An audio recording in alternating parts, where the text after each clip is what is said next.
ప్రభుని యేసుక్రీస్తు నామములో మీ అందరికీ నా యొక్క వందనాలు. అందరూ బాగున్నారా?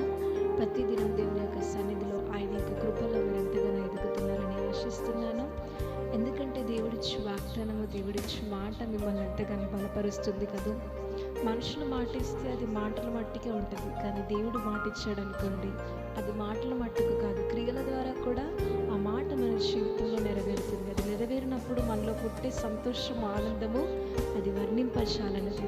అలాంటి అనుభూతిలో మీరు దినదినము నడుస్తున్నారని ఆశిస్తున్నాను. మరి ఉదయకాల సమయంలో దేవుని యొక్క వాగ్దానాన్ని చదువుకుందాము. కీర్తనల గ్రంథము 44వ అధ్యాయము 7వ వచనము.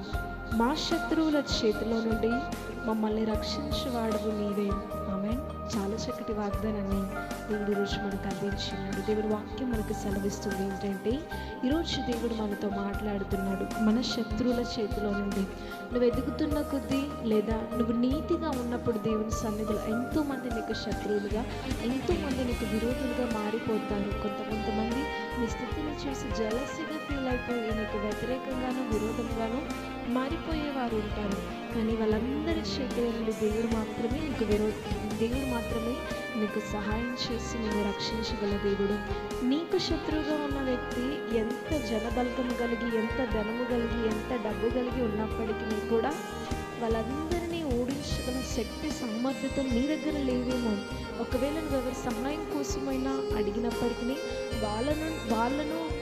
వాళ్ళ చేతిలో నుండి విడిపించడం అనేది వాళ్ళ తరం కాదేమో. కానీ నువ్వు నమ్ముకున్న యేసయ్య సర్వశక్తి కలిగిన దేవుడు, ఎల్షదాయిగా నీతో ఉన్నాడు. కాబట్టి ఎవరైతే నీకు శత్రువులుగా ఉన్నారో, ఆత్మీయ రకంగా అపవాది నీకు శత్రువుగా ఉన్నప్పటికీ కూడా, ఇంకా శరీరకంగా నువ్వు దేవుళ్ళు ఎదుగుతున్నప్పుడు, ఇంకా ఎన్నో విషయాలను అభివృద్ధి పొందుతున్నప్పుడు, నీకు విరోధముగా రూపింపబడిన ఆయుధము వర్ధిల్లదు.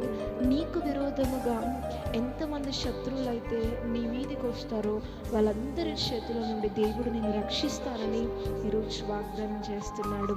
కాబట్టి నీ జీవితంలో సడన్గా నిన్ను చుట్టుముట్టుకున్న ఆ యొక్క భయములకు ఎంతోమంది నిన్ను బెదిరించినప్పుడు కూడా, ఎంతోమంది నీకు ఒక విధమైన భయముని చూపించినప్పటికీ కూడా నువ్వు భయపడకూడదు.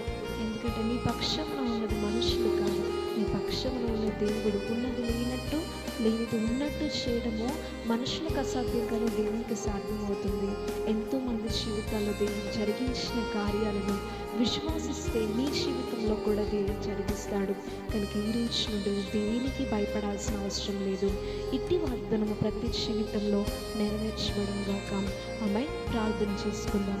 పరలోకమందున్న మా తండ్రి, నీకు మహిమ కలుగును గాక. చాలా చక్కటి వాగ్దానాన్ని నాకు అందించినందుకు నీకు వందనాలు. మాకు విరోధముగా, మాకు వ్యతిరేకముగా ఎంతమంది శత్రువులు ఏర్పడినప్పటికీ కూడా నేను భయపడిన ప్రభువా. ఎందుకంటే మాతో ఉన్నవాడవు నీవు, గొప్పవాడవై ఉన్నావు తండ్రి, సర్వశక్తి కలిగిన దేవుడవై ఉన్నావు తండ్రి.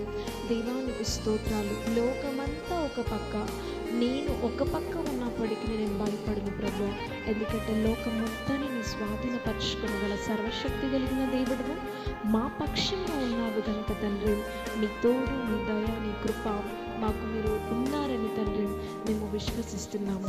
నమ్మి తండ్రి, విశ్వసించిన ప్రతి జీవితంలో అయా, వారి జీవితంలో కలుగుతున్న భయములకు తండ్రి, కలవరపడుతున్న ప్రతి గుండెని తండ్రి, ప్రతి జీవితాన్ని అయ్యా నా దేవాన్ని స్వాధీనపరచుకొని ఇటు వాగ్దానం ప్రతి జీవితంలో నెరవేర్చుకుని ప్రభు యేసుక్రీస్తు నామములో అడిగి వేడుకుంటున్నాము తండ్రి. ఆమేన్.